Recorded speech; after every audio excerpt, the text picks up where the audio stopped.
Hai Sobat Pinjolers, di video kali ini aku bakalan membagikan salah satu berita terpenting di dunia perpinjolan. Karena saat ini pemerintah resmi untuk melarang kalian untuk membayar pinjol ilegal. Dan ini tentunya berita yang sangat bagus untuk kalian yang terutama yang kejebak di banyak aplikasi ilegal.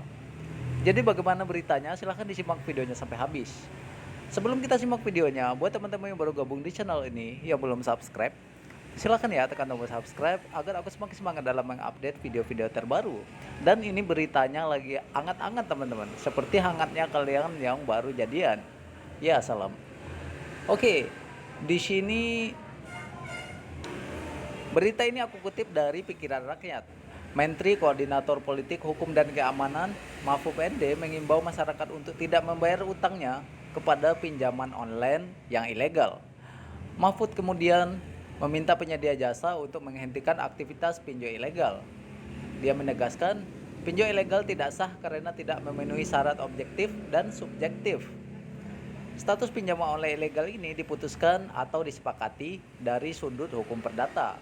Pinjol ilegal itu adalah tidak sah karena tidak memenuhi syarat objektif maupun syarat subjektif seperti diatur dalam hukum perdata, kata Mahfud MD dalam konferensi virtual yang diunggah di YouTube Kemenko Polhukam RI Selasa 19 Oktober 2021.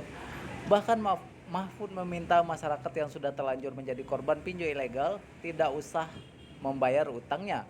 Jika diteror, masyarakat diminta melaporkan ke kepolisian terdekat. Oke, kepada mereka yang sudah terlanjur jadi korban, jangan membayar. Kalau karena tidak membayar lalu ada yang tidak terima, diteror, lapor ke kantor polisi terdekat. Polisi akan memberikan perlindungan, ucap Mahfud. Namun Mahfud MD menekankan tindakan itu hanya berlaku untuk pinjol ilegal. Untuk pinjol yang legal, kata Mahfud, dipersilahkan berkembang.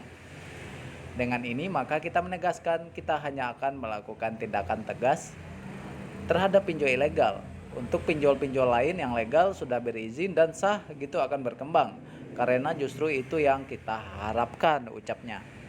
Keputusan terkait pinjol ilegal itu diambil dengan mempertimbangkan perspektif hukum perdata, pidana, KUHP pidana, Undang-Undang ITE, hingga Undang-Undang Perlindungan Konsumen.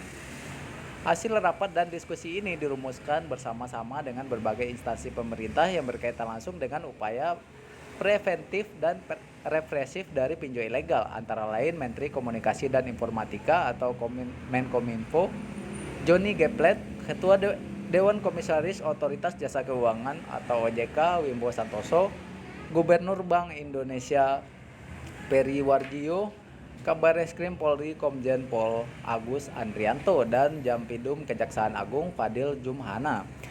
Berdasarkan hasil rapat tersebut, tindakan pinjol ilegal kini dihentikan secara resmi dan akan diberantas. Ya. Jadi berita ini mungkin cukup menggembirakan kalian pinjolers mania ya kan. Yang kalian kerjanya sebelumnya diteror-teror ya, dibikin foto mangap-mangap kalian disebarkan ke semua kontak. Dengan dilarangnya membayar pinjol ilegal ini, apakah karir pinjol di Indonesia bakalan tamat? Kita sama-sama lihat teman-teman, bagaimana operasi dari pinjol ini selama ini bebas dan tidak terjangkau. Bahkan ada beberapa DC pinjol yang mengaku bosnya kaya raya dan pinjolnya nggak akan pernah bangkrut.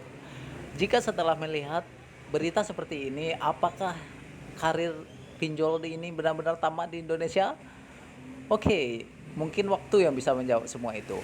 Karena selama ini pinjol ilegal ini sudah lama banget eksis, sehingga memakan banyak korban yang tidak kuat dalam menahan teror-teroran ini. Jadi ini mungkin jadi berita yang hangat buat kalian ya kan. Mungkin sehangat kalian yang lagi jatuh cinta. Ya, salam. Oke teman-teman, mungkin cukup sampai di sini aja video kali ini. Tetap selalu update video ini dengan cara subscribe dan jangan lupa nyalakan loncengnya agar selalu mendapat update video-video terbaru. Oke, terima kasih sudah menonton video ini dan salam Pinjolers Mania.